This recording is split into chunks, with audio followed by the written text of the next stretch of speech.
another opening I don't know how to do. Hello, little heads. Well, we're at least talking about lore this time. Welcome to the League. Exploring the League of Legends items.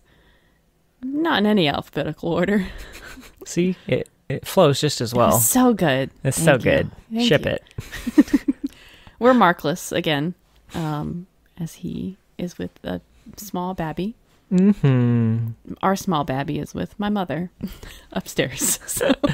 Yay! Woo! Now this was one of the videos that y'all had kind of requested in terms of... No, it's not a video, videos, though. Yeah, you know, it's one of those videos with audio and without the video. The rare elusive. Mm-hmm. Yeah, this is one of those topics that y'all had requested as something we could do just the two of us, so... I'm going to real quick actually go on Twitter and see who recommended it. I meant to do that when I was like, yeah, we'll do these episodes. I know it had come up in the Discord a lot, too. Looking through the Discord for those is going to be way more work than I'm willing to do in, like, the 20 seconds here. We don't have a lot of tweets, so I'm not... Yeah, exactly. So if you requested this on the Discord... assume that I'm talking about you too when I say, hey, thanks. Yeah, thanks so much. As a heads up too, this isn't like the stories where like the wiki and universe can kind of be combined to create like a universal source of truth for this shit. This information is fucking like nowhere. So, this required a combination of watching a bunch of Necroot videos and doing a bunch of Reddit searches and scouring the wiki, and so it was a lot more work than the other ones, but also like I guarantee you I missed some shit. It's inevitable. So if you want to fill in any blanks or anything, like if you notice that, like if you know something that I missed, like feel free to hit us up on the Discord or on the YouTube or anything like that. Or Twitter. Or Twitter or anything. Just don't be surprised when I omit stuff. I assure you it wasn't on purpose. I fucking missed it. Maybe, maybe we can do a revisit someday with Mark and everything. We have more time to prep. It was David Holton, by the way, who... Oh, okay. Asked that we do this or recommended it, so thank you. Yeah, thank you. And thanks for joining the stream the other day. Okay, I thought so. I think did they also ask in stream and chat? I forget. Okay. Different name on Twitch though. Oh, okay. That happens a lot. We won't realize. The same people are here. So I have... Okay, I was going to say I didn't do any research, by the way. It should come as no surprise to anyone. We kind of decided at the last minute to do this as a topic, too. Yeah. We keep getting caught up in things during the week. And since I'm up with the baby until like 4 a.m, I've got a solid time at night to just do this shit, so. Yeah. I have about 30 plus items where I was going to talk about the in-game lore, and then about another 30 where I was going to talk a little bit about the out-of-game lore. Oh, that's so many. Yeah. We'll see. We'll see how much we get through. I think each one of them's lore blurb is like, they're short. They're pretty short, so it's not a long time per item. So I guess without further ado, let's hippity hop into it. Okay, Timo. All right, so I'm going to start with either some confirmed lore connections to items or just like strong amounts of contextual evidence. We'll start with those and then we'll kind of move on to the more educated guess type things. Well, this first one seems pretty obvious. Yes, we're going to start out strong with the Blade of the Ruined King. Now, I don't know if you've heard of this Ruined King fella. There's been a few stories about him told in the exact same story told a million different times. Now, obviously, this is presumably Viego's sword. Although, interestingly enough, the designs of the two are different. Blade of the Ruined King was designed before Viego came out, and the icon hasn't been updated since he came out. So maybe they just do that for like clarity reasons. Like maybe the the green sword type thing doesn't read quite as well as an icon, but that is presumably Viego's sword that he uses to do all his ruination and stabbing and shit. I wonder if it would be really confusing to people too who don't play a lot of League. They play Viego and then they see like that sword, Viego's sword, and they're like, "Well, do I have to buy this to use my sword?" Right, like new players especially. Yeah. Well, just new players. I don't think any experienced player would think that. I don't know. You don't know. Who was it that you were trying to teach League and they were like, "Well, I already bought a sword. I didn't think I needed another sword." Like everybody. I mean, I don't blame them. Probably Kevin, if I had to guess. I think so. But yeah, so that's the Blade of the Ruined King. I don't think that'll come as a surprise to anyone. No. Next up, we've got Bloodthirster. Now, Bloodthirster is one of like the 3 items that has legitimate lore that's kind of attached to it. Like a lore blurb, at least. The lore blurb for this one. Unearthed near the marshes of Khaldun, the Bloodthirster is thought to have belonged to a powerful soul stealer named Frax Van It. The wielder of this dangerous weapon is forever bound to the blade and its thirst for the blood of others. Interesting. I wonder if this is still canon in any way. Yeah, who knows? 'Cause I imagine it's old. Bloodthirster is one of the items that's been in the game since I started playing over 10 years ago. Yeah, it was when I was playing too, so it might have been one of the originals. Yeah. Next up, we have Dead Man's Plate. There's not a ton of lore behind this one, just kind of like, interestingly enough, this is Gangplank shoulder plate. When Gangplank came back post having been blown up and was repaired and everything, this is the shit that he wears on his shoulder. And ever since then, he leaves a red trail behind him whenever he runs. I don't know what Dead Man's Plate does. That's the item that does it, right? I don't build that one. Sure. I play Lux support. I should build Dead Man's Plate on Lux support. You should. I gotta stop saying these things while we're recording. I always forget. I do forget. And they're golden ideas. Golden. Yes, Dead Man's Plate, support Lux. This is gonna be a new meta. We're about to see this shit in Worlds. Mm-hmm. Yeah.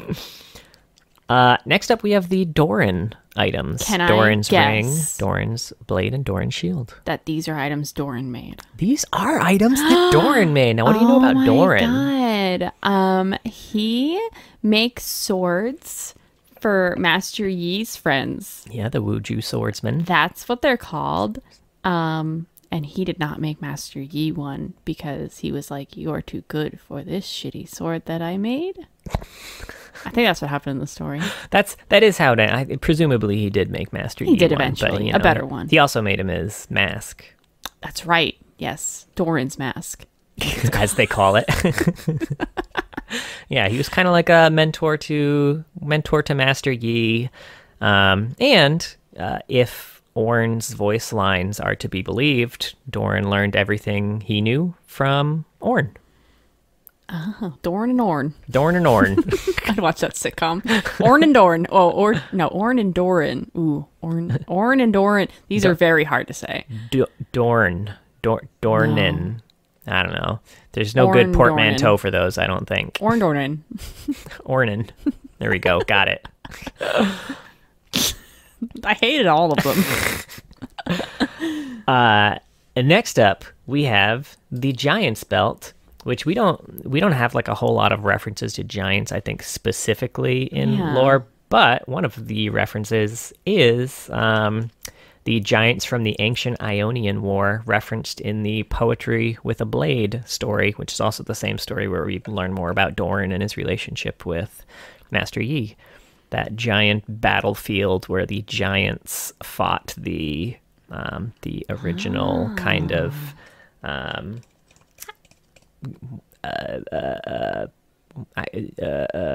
completely blanking on words. This is something that's happened to me recently. I just forget everything. Yeah. You know, that you got my pregnancy brain. That race of the animals. Rakan. Vestians. Vestian. Holy shit. Yeah, the giants fought the Vestian. I panicked because you're looking at me and I'm like, I never remember the name of like creatures in Runeterra. Like, I can never, except for Poros. I mean, that's Giant's Belt. It could just be a giant's belt. Like Scion has a big old belt. Well, it's not called Giant Belt. It's Giant's Belt.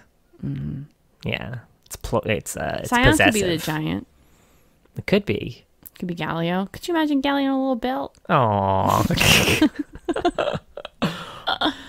All right, next up, we got the Hearthbound Axe. The hell's a Hearthbound Axe? It builds into... Oh, it builds into Yeah, something. it's one of the components. Sure. It builds into a lot of things, actually. I don't know a lot of the component item names, I'll say that. So this could be one of two things. It's likely a reference to Hearth Home. Now... I'm assuming that's an Ornn thing? Yeah, so that was once a great settlement of smiths and craftsmen inspired by its patron Ornn. It was later unintentionally destroyed when the demigod encountered and fought Volibear. So Ornn rebuilt it, and it's remained secluded and isolated from the rest of the Freljord after the destruction of the first Hearth Home. Could be tied to that, or it could just belong to one of the members of Ash's Hearthbound tribes, because Ash has tribes also called the Hearthbound. So, some possibilities there, but some solid connections either way. A Freljord thing. Freljord. Next up, we have Infinity Edge, which is one of the other items with its own unique blurb. I was gonna guess Infinity Edge would be one of the others, because that's one another of the classics. Yeah, another item that's been in longer than I've been playing the game. And this one actually is a little interesting. Only the boldest of men and women dare take the risky trip to the hottest spot in Valoran, in the very center of the Shurima Desert. Which, before I read that it was in Shurima Desert, I thought, like, when they said, like, oh, it's the hottest spot in Valoran, I was expecting, like, a nightclub. Oh my god, I was thinking the exact same thing. I'm like, oh, where are they going? Ooh, nice. It's the makeout spot? Maybe. Oh, no, it's in a desert. It's quite literally the hottest spot. Yes. Middle of the Shurima Desert. Those who successfully make the journey may bathe their swords in a magical pool of the purest water known to this world. Any edge dipped into this pool will stay sharper and strike truer than any other sword.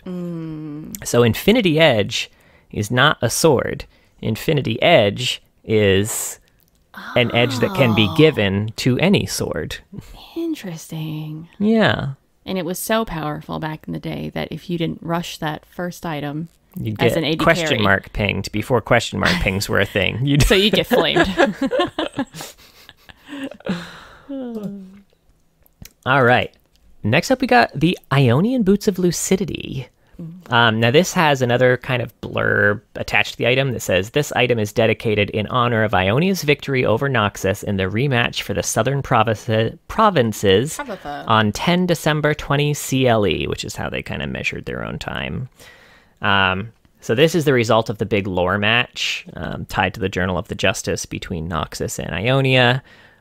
Whoever won was going to get a new item added to the game. And Ionia won, so they got the Boots of Lucidity. I don't know why I never call them, I don't know what I call these boots in my head.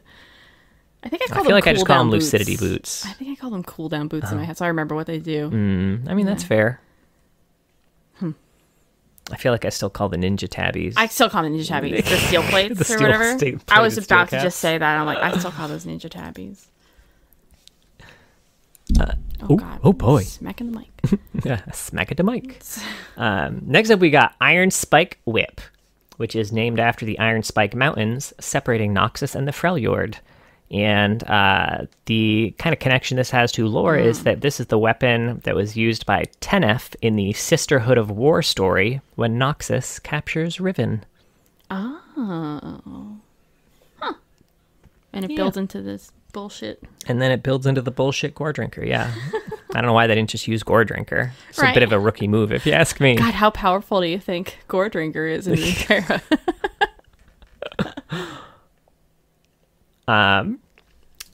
Next up, we have the Moonstone Renewer. Right, okay, yeah.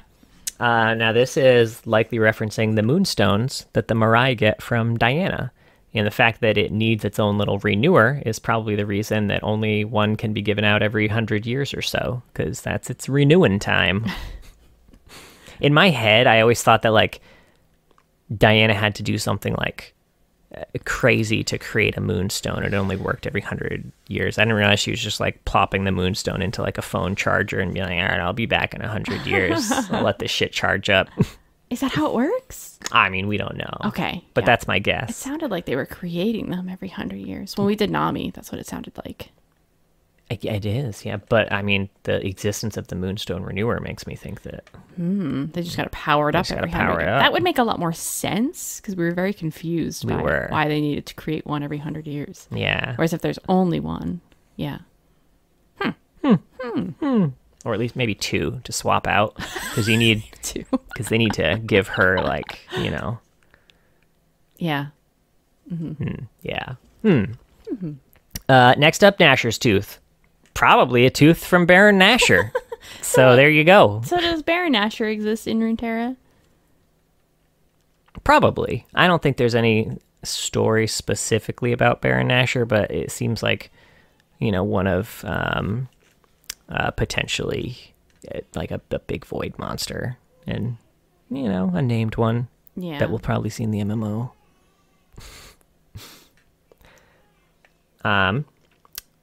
Next up, we got the Navori Quickblades. Now, Navori is a region of Ionia that encompasses about half of the mainland. Like, Navori's pretty fucking huge. Oh. It's where the capital Ionia City is located. It's where the God Tree is. It's where the Placidium is located that we discussed in Aurelius lore. When Noxus occupies Ionia, they're on the tip of Navori. Thans, which is a city in Navori, was ravaged by the Noxus Ionian War and was protected by the Navori Brotherhood and Zed's Order of the Shadow. The Temple of Koshin, which is the main headquarters of the Kinku Order under Shen, that's in Navori, and the Temple of Thanjul, which is the headquarters during the reign of Master Kusho, which is currently controlled by the Shadow Order. Yasuo's village is in Navori, and Riven was residing there. And finally, Wele is also located in Navori. That's where the events of the Kin of the Stained Blade took place. Specifically, I don't know if all of them, but specifically the Spirit Blossom parts of that event. So we talked about the Navori. They're like a group of... Yeah, like the Navori Brotherhood. Oh, the Navori Brotherhood. Okay.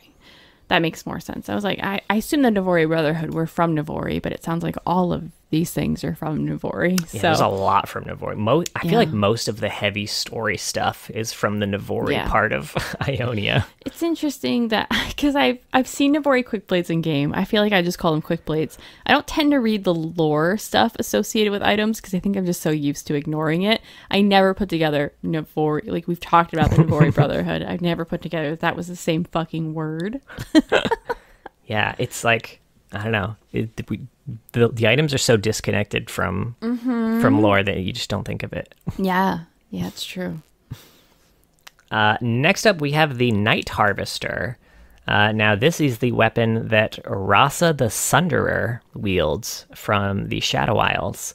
And fun fact, the passive on his Legends of Runeterra card is actually called Night Harvest. Now, if you haven't played Legends of Runeterra, you might not have heard of Rasa the Sunderer. I don't know if he has stories related to him. If you have played the Ruined King, you've probably seen Rasa the Sunderer. He is one of the fights there. Interesting.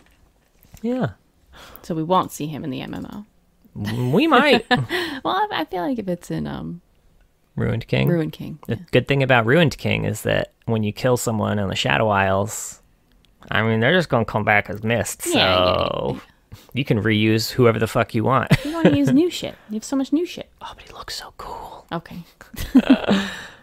Seeker's Arm Guard used to belong to Lysandra, according to Gregor, the shopkeep on the Howling Abyss. Oh, interesting. Additionally, Iron Stylus said it's currently in Sejuani's possession. I feel like the Howling Abyss especially, the shopkeepers do give you some insights on the lore. I don't pay enough attention to it. They do. Yeah. I want to know more about them. Right? It's just hard to listen to him because Gregor hates Yordle so much. I know. I was just going to say, I'm always so offended when he's like, Yordle, yuck. Or I literally respawn and he's like, shouldn't you be killing something? And I'm like, shut the fuck up. I'm reading the shop. Guy, I wasn't even reading the shop. I've been here for 0.4 seconds, sir. He's like question mark pinging me. It's like that teammate who pings your ult when it was down during the team fight. Right. Hate it. All right, we have Cyrilda's Grudge. Now, we talked about this with Ash and Lysandra, but Cyrilda was one of the 3 original sisters of the Freljord, along with Avarosa and Lysandra. Each of them lost something in their attempt to tame the wild Freljord, and Cyrilda lost her voice to the first Twilight, who is, Zoe, although probably not Zoe at the time. When Lysandra made her infamous deal with the Watchers, Cyrilda and Avarosa brought their armies to stop her, and at that point the Watchers emerged, and Lysandra was forced to sacrifice her sisters to entomb the Watchers in ice. So, Cyrilda has a lot she can be holding a grudge for. So we don't know what specifically, which grudge this is of Cyrilda's, but this is one of Cyrilda's grudges. It's another item that I've seen in the game, and I just never put it together. Cyrilda. I never remembered what it was called either. I was like, oh yeah, the Frosty Spear. Oh yeah, it's one of those ones. Yeah. And we've got Spear of Shojin. Gotta look up this one too, because I don't remember it. This is one, I don't think it's in game anymore. Oh. It's still in TFT. Okay. Used to be in League. Actually, it might be in... There's a bunch of items that have been taken out of League proper that are still in, like, Earth mode. Okay. Or, like, Nexus Blitz. Nexus Blitz. It must not have been in game for very long. I barely recognized this. It wasn't. It was in game for a bit. It got really abused top lane, and they took it out. Can they do that with some other items? But Spear of Shojin references the Shojin monastery, where Lee Sin arrived at a young age, and his ability to summon or channel the dragon spirit is also referenced in the item's passive, Awakened Dragon. Yeah. Neato. We've got Spell Thief's Edge, which, there's not a lot here. It's just a Freljordian dagger. But the fact that when you upgrade it, it becomes Shard of True Ice is, you're holding a Shard of True Ice the whole time, which is pretty neato, because that's pretty tough to do. Yeah, I don't know if Lulu can do that, but she seems to every game. Then we've got Tear of the Goddess, which is a Shuriman artifact, which was pilfered by Ezreal in the Warriors cinematic. Yeah, I remember that being like weirdly exciting. Right? When you see the chair, I'm like, I know him. Item. Yeah, I know what that is. Next up, we've got Turbo Chemtank. You might remember this little beauty in the fight between Vi Jace and the Shimmer-empowered thugs in Arcane. Yeah. These were the Chemtanks that all those like Shimmer goons were in. It's interesting because they almost seem like people themselves, and it seems like the item is a person. Oh man, I'm just imagining people who build it. Imagine Urgot climbing into one of those things. I don't think he needs it. No, he doesn't. No. He's got his own little Chemtanks. He is a Chemtank. Connected to his body. Let's see. We have a bunch of warding shit. So like Warding Trinket, Farsight, Alteration, Stirring Wardstone, and Vigilant Wardstone. These are all plant-based vision from Ixtal. Oh. Their whole place is like surrounded by forest, and this kind of shows that like they have just essentially like plants that do all their looking out for them. Oh, they need to explore that. That's interesting. It's pretty neat. There's a lot that can be done with Ixtal, I imagine. Yeah, it's pretty cool. Pretty cool. And last one, in terms of confirmed lore, is Warmog's armor, which weirdly is another one that has a fully written out blurb. Oh, this is another old one, though, I guess. Huh? The living armor protected the greatest troll warrior in the entire realm during the bloodiest and most devastating battles of the Rune Wars. Deep within the dark woods of Crystone, the living armor waits to protect its next owner. A word of warning required before seeking out Warmog. It will protect you for a time, but when it grows tired of you, who will protect you from it? Okay, that is a cursed D&D item. Yeah, Absolutely. And also, do you remember when Warmog stacked for like half a second? Oh, yeah. They couldn't keep that in game for very long. Because legit, people bought just 5 Warmog's armor. Unkillable. Yeah, that's basically what they are now with just Gore Drinker. But, yeah. Now we have a few educated guess items here. So we've got Bandleglass Mirror first. Now this is likely one of the many portals into Vandal City. We can see kind of various items serving this purpose in the Don't Mess with the Yordle cinematic, where they had like that like diver's helmet that was a portal to Vandal City too. So this is probably just a mirror that goes to Vandal City. Oh, that's fun. We need more Yordle content. Yeah. Yeah.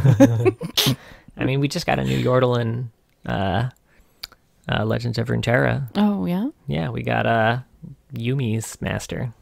Oh, that's Nora. right. I want them to be a champion. Now we got Cosmic Drive, which looks to be the crown that Elune wears. Oh. So whether it's specific to her or whether it's just like a general Lunari thing is anyone's guess, but that's her crown. It seems like it would be specific to her. I forgot what that looked like for a second. Yeah. That's interesting. Yeah. And we've got Death's Dance, which is not confirmed, but due to the eye in the middle of the weapon, it is believed by many to be a Darken weapon. I mean, that's very possible, but it's also very possible someone was like, look how cool this eye is in the weapon, and they've never read any of the lore. Exactly. This is why this is the educated guess section. Who fucking knows? Yes, but also, I feel like you could probably guess that Bandleglass Mirror brings you to Vandal City. Or it could just be a mirror made out of glass from Vandal City. That's true. Next up, we've got Edge of Night, which looks a lot like Talon's Cloak, which could mean that there's a standard issue cloak for Noxian Assassins, or that this is specifically Talon's Cloak. Who knows? Yeah. We've got Fairy Charm, which resembles the design of the Camivore ring that, our boy Viego has, but it's more Shuriman. So the version on his ring is kind of more rounded out, whereas the Fairy Charm version has kind of the more triangle or like angles of Shurima. So next up, we got Gargoyle Stoneplate, which seems to clearly just be inspired by and crafted to resemble Galio. Yeah, I could see Demacian soldiers wearing that. Yeah. Oh, that would be really interesting to see more of. We got Horizon Focus, which strongly resembles the weapon wielded by the Academy Prodigy card from Legends of Runeterra. And finally, we have Lost Chapter, which might be one of the missing pages from Yumi's book. Oh. It's missing a lot of pages. We haven't been to Y yet, so I didn't know that. We'll talk about this later. Yeah, to be continued. In like a year. So yeah, that's the in-game lore. Those are kind of the biggest items for in-game lore. And to be clear too, I didn't want to go into too much depth on like which items are just from like which region. I think Necrit's got a full video on just like which items belong to which region. And I think that is much more compelling in video format because you can actually see the designs of the items. Yeah, it's not as cool podcast shit. But Also, if you're interested in that, watch the Necrit video because it's pretty cool. Yeah, I was going to say, Necrit's just better at this than we are. Oh, We're just yeah. like dicking around. Yeah, we're just, just fucking, just doing our shit, man, you know? Uh-huh, yeah. Just like what I said. Just rephrased it. All right. Next up, we have some out-of-game lore shit here. So what does this mean? All right, so this is certain items, how they got their names. Oh, Yeah, okay. yeah. Fair warning, a lot of it, the answer is going to be this person referred a shit ton of people. But we're going to go through anyway. Yeah. So for visibility, since we're going to get into it, when League first started, obviously, it did not have a lot of players because it was a new game. So they had a refer a friend program where you could give friends your code, and if you referred enough friends, then you could get certain tiers of rewards. And the higher tier rewards were things like If you refer more than 1,000 friends, you can have an item named after you. If you refer like 5,000, you can you can come to the riot office and design a champion. So they had a lot of those types of rewards. And how do you get that many referrals? Usually they're like a big YouTubers right? and streamers. Okay. Yeah. So kicking it off, Athene's Unholy Grail. Oh, what a throwback. Right? It wasn't even that long ago. It wasn't the game. So this item's named after Athene. He got 5,000 referrals. He was a popular figure in video gaming, most notable for playing World of Warcraft prior to League of Legends, but also had like a super long... I remember I started watching him when he had that like super long charity stream for LOL. I forget how long he was streaming, but he was like streaming until he hit like a certain amount of money. It was pretty cool. So how do they feel taking these items out of the game? I know, like, right? What are the rules on this? This seems rude as shit. I will tell you, they fully regret doing their this? Original refer I'm sure. a friend system. Their reward tiers were a little nutty, especially like the design a champion one that had to go through so many like rewrites of what designing a champion actually entailed, because some people would, and I think Tim Buckley, who writes Control Alt Delete, he ran into this, like he really wanted to, he had a cool idea for a champion concept, so he wanted to get enough referrals to actually do it. He got enough referrals, he got in there and then realized that they did not want his champion concept. What they wanted him to do was sit in on like a champion design meeting for like their concepts and like give feedback and everything that they're not going to listen to.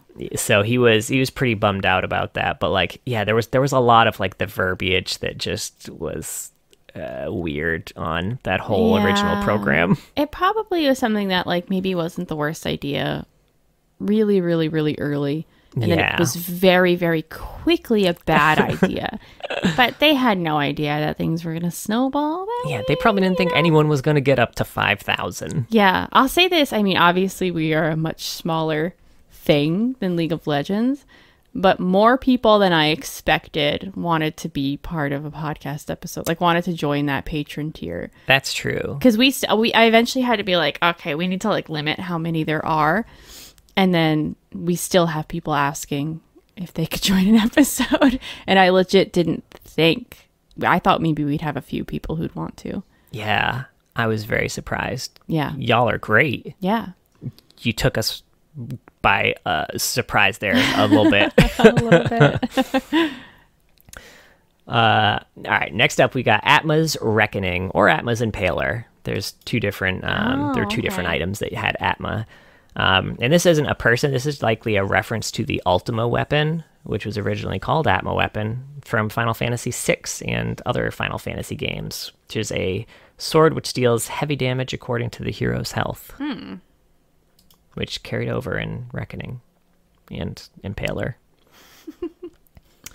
Next, we got Bomi Cinder, which is named after Bomi, a Japanese summoner who introduced LoL to Japan in the early years. Oh, shit. That was just one person, huh? Yeah. Then we've got Grez's Spectral Lantern. This item and the removed monster of the same name, because there was a monster named Grez too, were both named after the player Grez, who was the first player to acquire over 1,000 referrals. I need to look this one up. I don't remember this one. It was one of those like jungle items, I think. Oh, that makes sense. I never know jungle items. I'm curious if it was the Twisted Treeline version of like Wriggles Lantern or some shit. I see. Okay, yeah, that makes sense. Next up, we got Ginsu's Rageblade, which is named after Steve Ginsu Feek, one of the main creative minds behind League of Legends. And he was working there. He's probably still working there. I know he was working there at least by the time I left too. But yeah, he was one of the OGs for sure. And I'm pretty sure he was also one of the ones who was in the show match we talked about in our memories bit, because he was one of like the highest ranking riders. Memories. And this is a fun one. Cage's Lucky Pick. This name is a reference to the character Kyle Gass, who's referred to as Cage in the film Tenacious D and the Pick of Destiny. And they seek out the titular pick in the movie. What? I had no... Why did they reference Tenacious D? Because why not? What a film, though. Right. Now we've got a Kirchi Shard, which could be a reference to Sigrid Kirchis from the Legend of Galactic Heroes, or the Summoner Kirchis, who is an early translator for League on the Chinese servers. Hmm.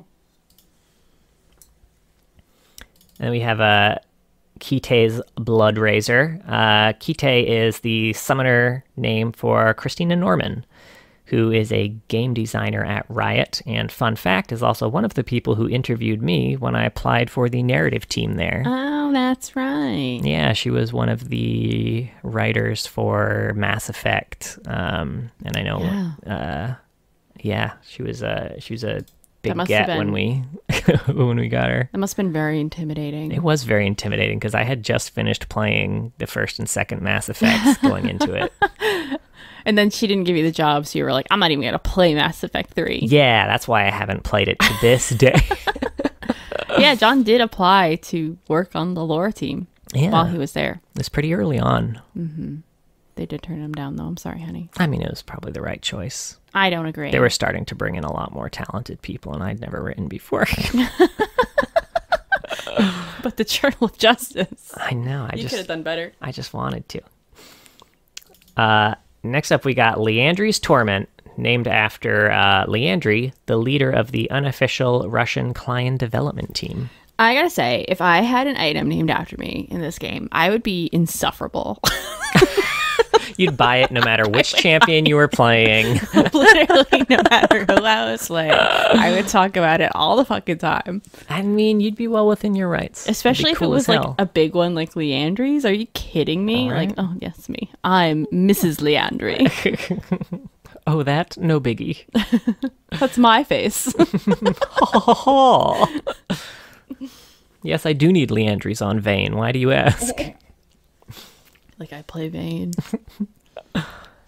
Now, we have the Locket of the Iron Solari. So this item was inspired by the Iron Solari Conclave, a fan-made forum group that was named after Leona and was supported by Iron Stylus. Oh, wow.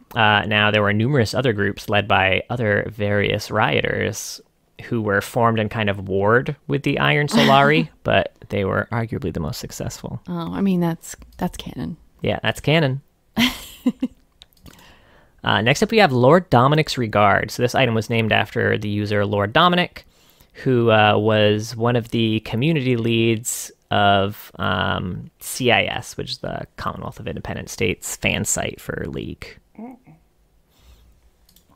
I never hear it called that anymore. You always just call it Lord Dom. Lord Dom. Lord Doms. Then we got Lord Van Dam's Pillager. What the hell is this? Oh yeah, this is. I'm gonna Google this one. I'm pretty sure this is the melee. Is it the melee Quicksilver item? Or am I making that up? I don't know. I haven't Googled it yet. I can't swipe these words, John. Anyway, it was named after a summoner from EU West. This was another Refer a Friend reward. Oh, okay. I recognize this now. Yeah. I never knew that's what that was called. They were also a administrator of a Russian fan site that was pretty big. So we got Luden's Echo. Woo! And this comes from a player who reached 1,000 referrals in the old Refer a Friend program. Damn, and they still got an item named after them. That was probably forever ago. Right, and that one's probably not going anywhere. That's a good item. Yeah. Is it weird that I get like weirdly excited when I'm like, I know that item. I built that one. We're friends. No, it's not weird. That's totally What? Totally what? It's totally Honey. Supposed to support me. I'm your wife. I gave birth to love your you. daughter. And now we've got Madrid's Blood Razor. This one's the origin of this one is not entirely certain. The thread I dug up suggests that it's either named after a beta tester or a mutation of the summoner Mad Red. This was another one of those classic jungle items that also evolved to not be a jungle item and found that everyone could use it, and then they were like, all right. I remember Udyr. About that one. Udyr with Madrid's was gross. Forgot about Udyr that. and Warwick. We got Mauve Malmortius, which is named after a well-known community member known as Malmortius, for obtaining over 1,000 referrals. And we've got Maja Soul Stealer, which is probably a reference to Maja the Gypsy from the comic Le Scorpion. Oh. The Maw is the one I just call it Maw still because I never knew how to pronounce it. Or my brain just skipped it over so fast. Who knows? It might not be Malmortius, but that's... I'm sticking to it. Doubling down. Morellonomicon is named after writer Ryan Morello Scott. The item's passive, which reduces healing, is a reference to how Morello himself hated healers and healing from a game design perspective. I'm with you, man. Damn, do you remember when they said they wanted healing to be like just a few, like a very rare thing that champions do? Like Soraka, we'll keep Soraka in. She's a healer and it's a rare thing. Yeah, what the fuck happened, Psych! Next up we have Odin's Vale, which according to old League lore, Odin's Valley is the ancient location of Skarner's kind, the Brackern. And we haven't not made it to Skarner yet, so could still be, but at least according to old lore. Yeah, he's changed a lot, so who knows? Yeah, it was like a crystal scar item. Next we've got Ohmwrecker, named after the League of Legends player, Ohmwrecker, also known as the Masked Gamer, as a reward for gaining over 1,000 referrals. Oh, and is also a home wrecker. Ayy. I don't know. That's all I think about when I hear that. We got Priscilla's Blessing. This item name references the canceled champion, Priscilla the Spider Queen. Oh my god, I forgot about Priscilla the Spider Queen. Yeah, they were released later, at least in title, a year and a half after her initial cancellation. You may be familiar with her, Elise. You know, the Spider Champion. The Spider Champion. We've got Randuin's Omen, which is named after a former Riot Games employee, Robin Randuin Liao. You've got Runin's Hurricane, named after Devin Runin Giel, an associate creative designer at Riot Games, and also, you'll probably recognize that name because she also wrote a bunch of the lore, also wrote a bunch of the Journal of Justice articles. Yeah. Ryleigh's Crystal Scepter. So Ryley is the name of the Crystal Maiden hero in Dota. Ryley specializes in using ice-based crowd control abilities to disable and slow her opponents, much like the Crystal Scepter does. I feel like you and Mark talked about that before, but I don't remember. Yeah. We've got Shurelia's Battle Song, which in the lore, the crown belongs to Shurelia, which is spelled slightly differently, which is like a historian who studies Shuriman artifacts. But in reality, the item is named after Miyuki Shurelia Mitsuhashi, a former associate game designer at Riot. We've got Sterix Gage. This is related to Czech YouTuber Radek Stary, also known as Sterix Dari, for achieving a high number of referrals. Although this was an interesting one because there was a new referral system, but he still used the old link and got the old rewards.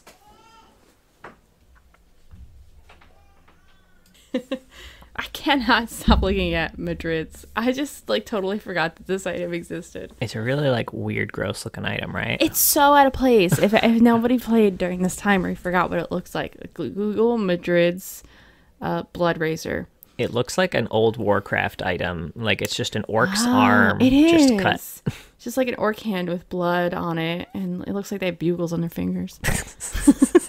Maybe they do. Maybe he's eating bugles. And ketchup. You don't know. Pupils and ketchup.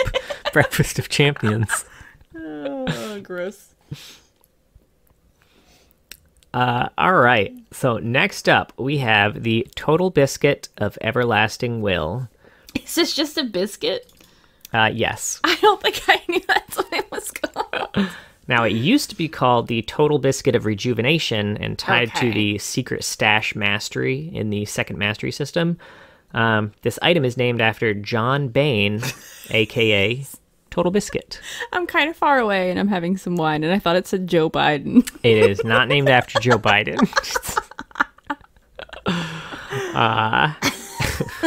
You know, that total biscuit head. Joe Biden. If there's one thing you got to know about Joe Biden, Total Biscuit Head. He loves those biscuits. But no, this is named after John Bain, also known as Total Biscuit, also known as the Cynical Brit, who is a famous YouTuber, who was a famous YouTuber and game commentator. He got a high number of LOL referrals. Curiously, his original intent, as stated in one of his videos, was for the item that was to be named after him to be a top hat, but didn't play out. The original Biscuit of Rejuvenation doesn't exist anymore in game, so now we have the Total Biscuit of Everlasting Will. Part of the reason they changed the name, too, is a reference to his battle with cancer. He did pass away in May of 2018. Okay, I think I remember this now. Yeah. Yeah. Damn. Right? I don't think I've really heard of any of these, YouTubers and streamers and stuff who got items named after them. Yeah. If they're still doing anything related, a lot of them. Like a handful of them, I occasionally will see them like, holy shit, you're still around. That's fucking cool. Now, Wooglit's Witch Cap. What the hell is that? It was the Twisted Tree Line equivalent of Zonia's Ring. I gotta see a picture of this. It contained the passives of AP items like Rabadon's Death Cap and Zonia's Hourglass, the two of them put together. Oh, okay. I remember the picture of this now. It's basically just Rabadon's, but it's a brown hat. It looks like the Sorting Hat a little bit. Yes, exactly. And it was named after Summoner Wooglet for referring 1,000 players.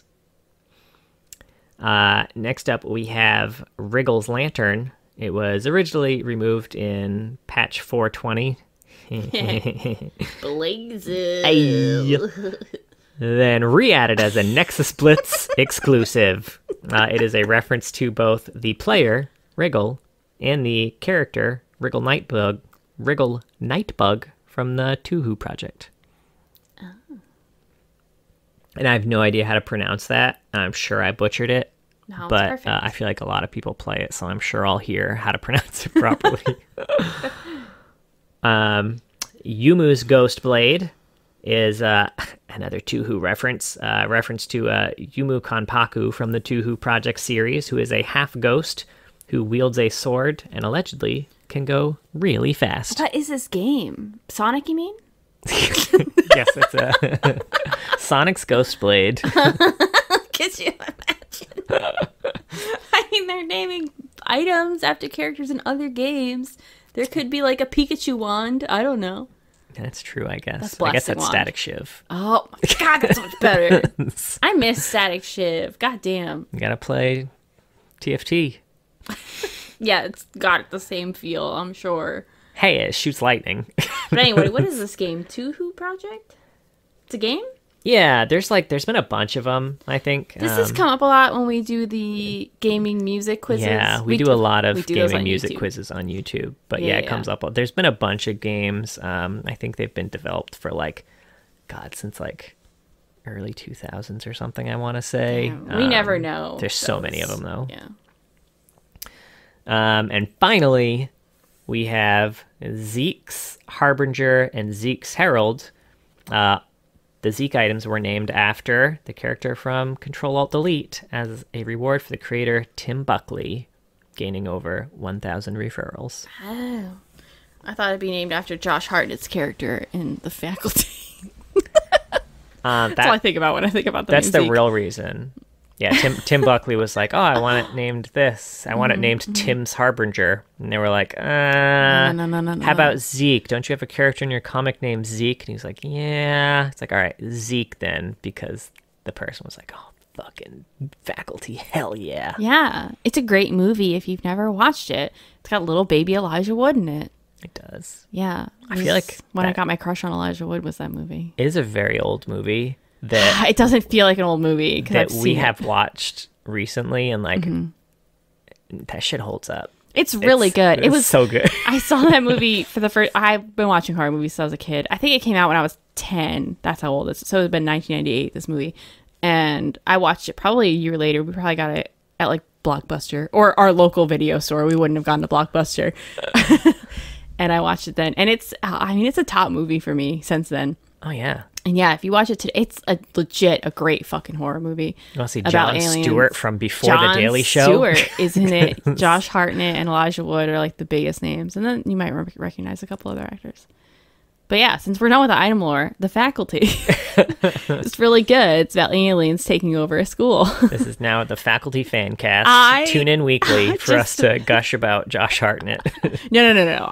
Obviously, I had a crush on Elijah Wood, not Josh Hartnett. Obviously. The nerdy kid who got beat up in the movie. That was who I had a crush on. Not the bad boy with the heart of gold. No, never, ever, ever. The tall bad boy who sells drugs in pens? No, not for me. I did like the name Zeke, though. That was cool. Yeah. I think we did discuss that as potential baby name options. Zeke. Yeah. Yeah. But yeah, that's item lore. I don't know, I don't know how interesting this will be unless you're like super into items and history and shit, but like I wasn't on top of my game either. I could have been funnier. I was like the designated funny one, I think. Yeah. No, I'm not. Everyone loves you. You're the funny one. I'm not I'm the research person. I guess so. I'm the studious book smart nerd character. Sure, that's you. So mean. I'm so sorry. Who's Mark then? Which one's Mark? He's the cool laid back cowboy. Oh, he is the cool laid back cowboy. Yeah. Who has like the best little quips every once in a while. Yeah. I just throw them. I just lob everything. Yeah. I feel like at the wall, and some of them are funny. I feel like anytime it's just you and me, the podcast has a frenetic energy that isn't here when Mark is here, because he just mellows us out. That's true. That's our old podcast that we used to do. Yeah. But yeah, that's item lore. Fill us in on anything we missed out on. Go watch those Necrit videos if you're curious. If you want to dig deeper into the lore than we got into here. And if you have your own fan theories, fucking throw them in tin foil. Oh, that's a channel on our Discord, or a channel? Yeah, it's one of the channels in our Discord server. I confuse server and channel all the time. Yeah. Sorry, it was a little, weird today, but I didn't think it was weird. No, I mean, I thought it was cool. It was different, although not any more different than last week. We do have a Discord server that we talked about. It is linked. It's pinned to our Twitter if you want to go there. Yeah, John is on the Discord a lot. He's very good at it. But if you ever ping like me or Mark, we'll be around and answer you. Yeah, and we do have a Twitter. It's at Loreheads. And we have a Twitch, twitch.tv/Loreheads. If you ever want the Discord, exclamation point Discord when we're streaming. John streams on Saturdays. I try to stream Mondays. I'm more hit or miss because I feel like I'm more, I don't know, shitty. Is that it? I don't think I have a better way to say that. There's gotta be. My emotions are more tied into the mood of our baby. And so if I have a rough day, I'm less likely to stream. Is that better? Yeah, okay. I think that's fair. Yeah. But John has been every other week doing an indie game or TFT. And then I usually just do League as of right now. John tries to join once the baby goes to sleep. Although that's, who knows? She's still a newborn. What else do we have? Oh, we have a YouTube. We post these there. And, John has some parody songs there. Yeah. And hopefully I'll have some videos of the streams soon. Yeah. When I work up the motivation to do video editing on my streams. It seems so complicated. How do y'all do this shit? It's such a long stream, and then you edit it? Bonkers. Y'all are wild. Y'all are buck wild out there. We also have a Patreon. We're hoping to have some more content up there soon. John and I have discussed some things we want to do. It'll still just be me and John content for now. But we'll figure it out. Thank you so much to all of our patrons. But a very special thank you to our Medarda and all chat tier patrons. Chloe Things, King of Hearts, Mylect, Rel, Shupa Mustache, and Techno Robert.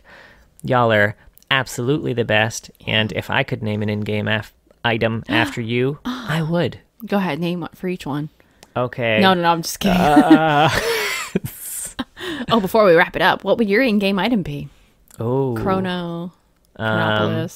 I would say it wouldn't do the whole Chronopolis thing. It would just have Chrono in it, so it would be kind of like a nod to it, but it would be like the Chrono Shifter. Ooh, I like that. I think mine would be like Beckworm's Bangles. What would they do? It would be a support item. Okay. I don't know what they would do. Bangles. What would Bangles do? I don't know. Maybe you could have one, and your AD carry could have one, like best friend bracelets. Oh my god, bestie bracelets, bestie bangle, Beckworm's bestie bangles. Oh shit! Came up with perfect. Okay. Busty Beckworm's bestie bangles. John, no. All right, we're done. Thank you for listening. Join us next week. Goodbye.